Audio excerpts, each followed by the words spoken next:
Hello, my dear friends, and welcome to Dr.Monkey, where we laugh together and cry together, but hopefully take something away to treat each other a little better.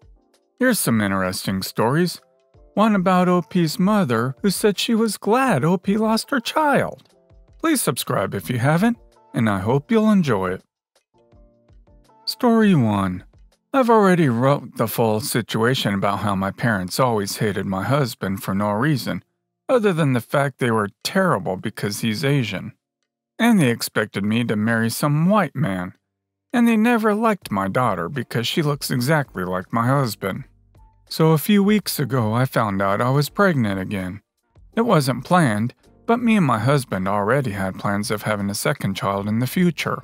So we were really happy about it. Days after I found out about the pregnancy, I had a miscarriage. When I told my mom about it, she told me these exact words. You need to start taking care of yourself and get into birth control, or close your legs. You're not a teenager anymore. You already have an unwanted kid that looks like she's coronavirus.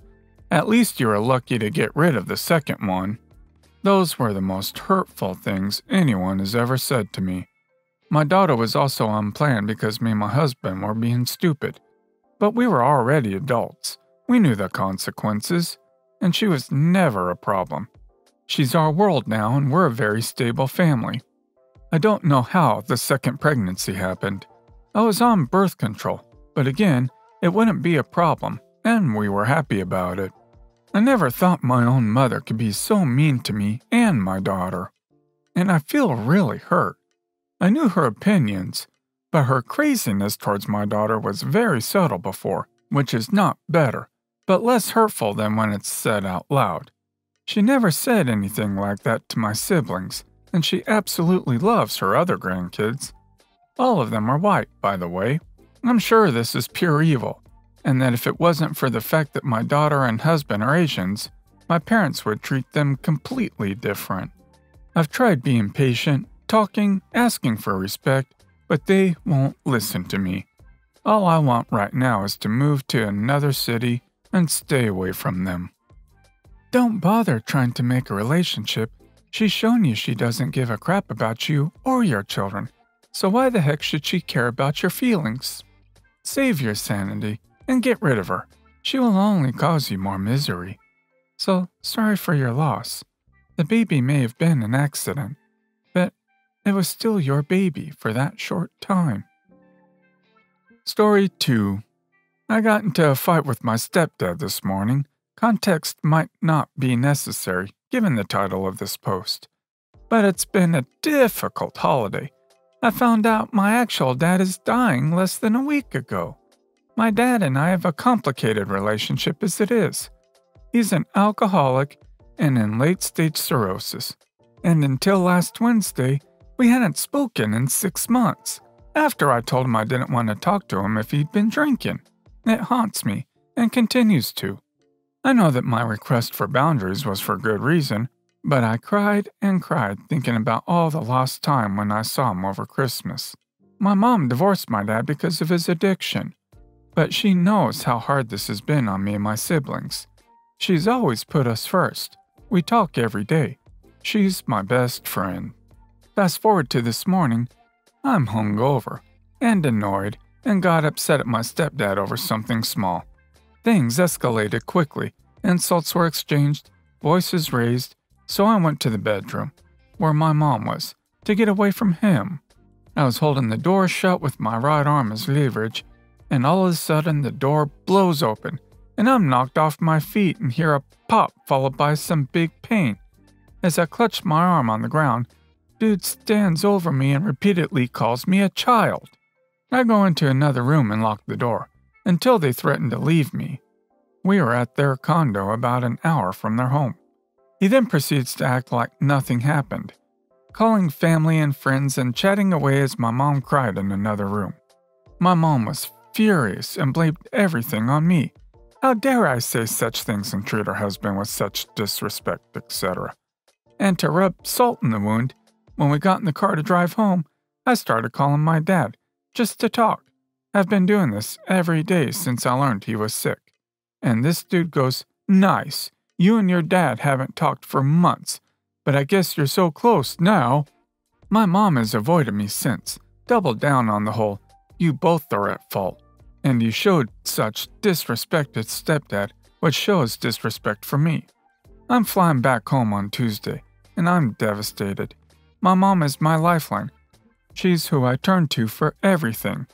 But I'm in the basement in their house right now, icing my shoulder, and I feel insane. I can't move my arm without wincing. There are worse injuries, of course, but what the heck? What can I say beyond what I have already? Should I be afraid for my mother? Does this kind of feel like boomers booming? But this physical aggression feels so unacceptable. My sister and I were talking today, and she suggested he might be jealous of our relationship with our mother. He got upset at my sister last week after my mom canceled a craft day with his grandkids when we found out about our dad, and my sister wanted to spend time with my mom alone. I don't really know what to do. My mom means the world to me, and she seems to be refusing to acknowledge how messed up this is. And I guess what I'm asking is, this is messed up, right? How do I preserve my relationship with my mother, knowing he's going to be in the picture for a while? Please file a report. If not for yourself, it'll give the police a record of violence in case he does ever do anything to your mom. Stay safe. I'm sorry about your dad, but maybe talk to your mom, like proper adult sit-down conversation, when stepdad isn't around. Try in a coffee shop or somewhere in the middle ground. Story 3. This happened in the mid-90s, but I just saw a TikTok about asking the new mom if it's okay to hold the new baby, and it reminded me of this. I was 10 days past my due date with our first baby when my water finally broke. We went to the hospital, and 24 hours later, I was still nowhere ready to deliver. My OB talked to us about a C-section. We agreed. It was around 10 p.m., and not an emergency, so my husband called his parents and my mom, and they came to the hospital. A couple of hours later, we have a beautiful, healthy baby girl. What they didn't tell you about the C-section is that it takes time to get the baby out, and forever to sew you back up. I was shown my baby, my arms were laid out with IVs and such. There's no way for me to hold her. Then she was taken to a nursery and my husband went with her. What felt like hours, but was probably more like 40 minutes. I was taken to the recovery room. My husband is there holding the baby with his parents and my mom. He brings her to me and I hold her and it's perfect. I asked my mom if she would like to hold her first grandchild and she says laughingly, "Oh, I already did." I was still so tired and dopey it didn't really register. If this was the end of it, it would probably be a non-issue. I blame the nurse who offered my new baby to my mom, but for the rest of her life, she passed away 2 years ago. She'd bring it up all the time. She would continually refer to our daughter as her girl, even when she was an adult living on her own. When I would remind her that she was in fact my daughter, but she was indeed her own person, and she would always say, "Nope, she's mine. I held her first." It always made me crazy that she not only held her first, but consistently rubbed it in my face. When we had our second and third, C-sections for all three, I made sure to tell the nurses. They were appalled and assured me that wouldn't happen. My husband and I were alone in recovery, just us and the new baby for those birds. My mom was huffy about it each time, and then she'd remind me that she held my oldest before I did. I mean, your mom is cracked.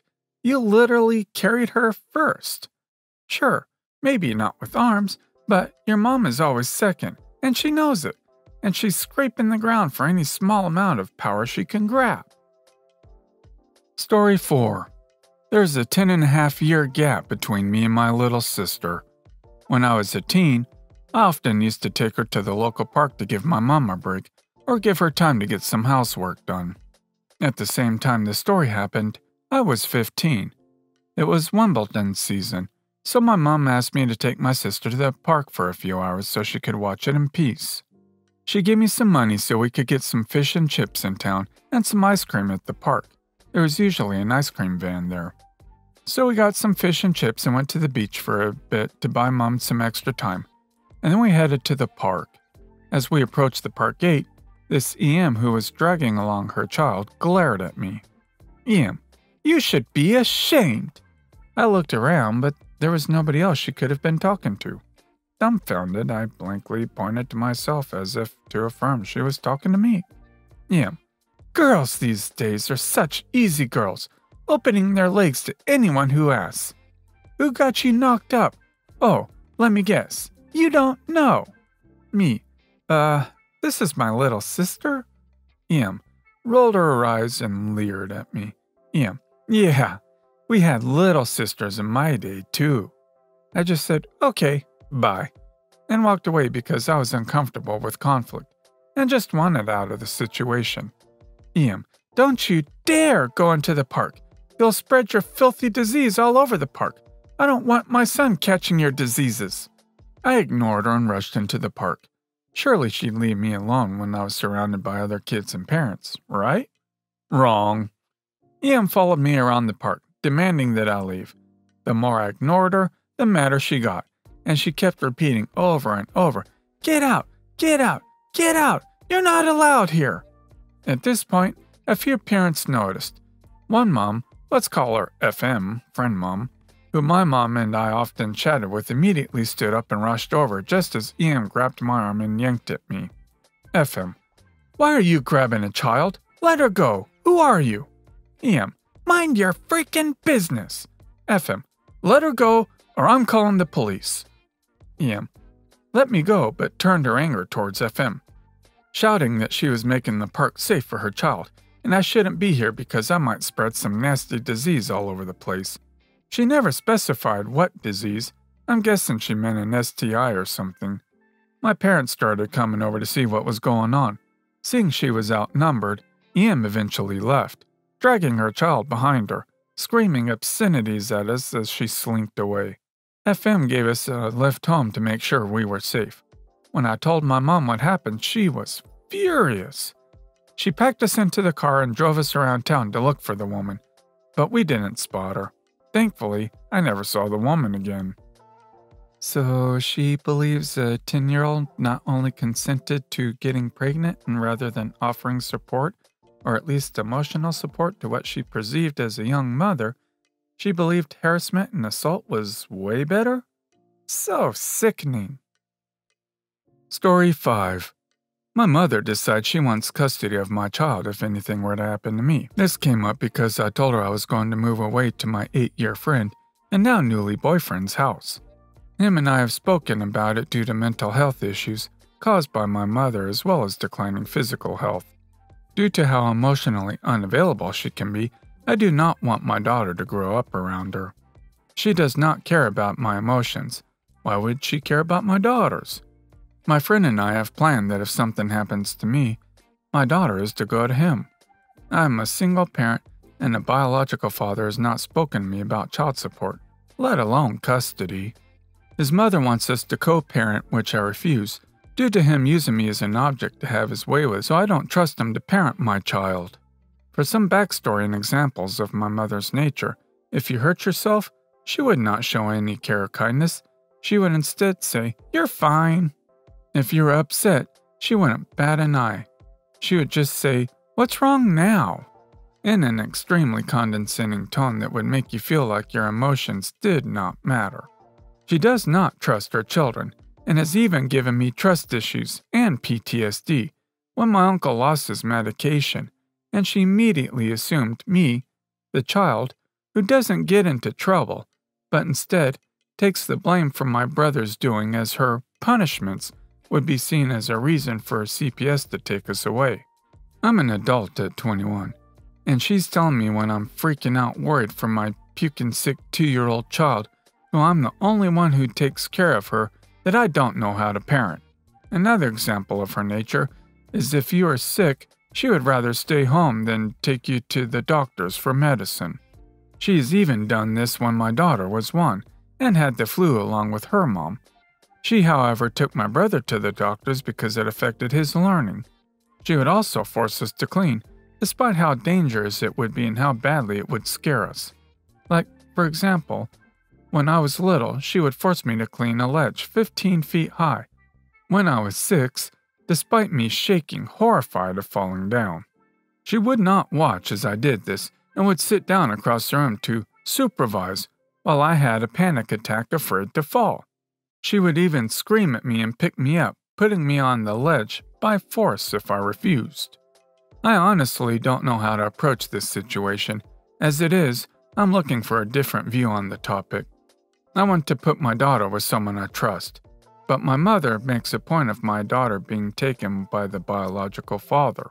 I'm worried she's right, but I'm afraid of my daughter growing up in the same hell I grew up in. Sorry if this is all jumbled up, but I have memory problems, so I typed as it came up. Update. Thank you guys for so much support and advice. I've contacted an attorney and will be settling everything up in advance for when I move. If I don't reply, it's because currently my daughter's sick, and I've been running around washing sheets from her bed because she's been puking. She's doing better than she was, but she's still vomiting. Doctor said it's likely just stomach, but if she stops eating or drinking, to run her to the ER.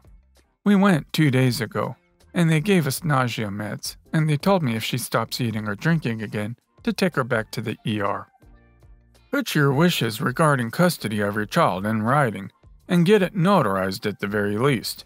In addition to what you do want, you can also write down that you don't want your child going to your mother or her bio dad, who has had no contact with the child.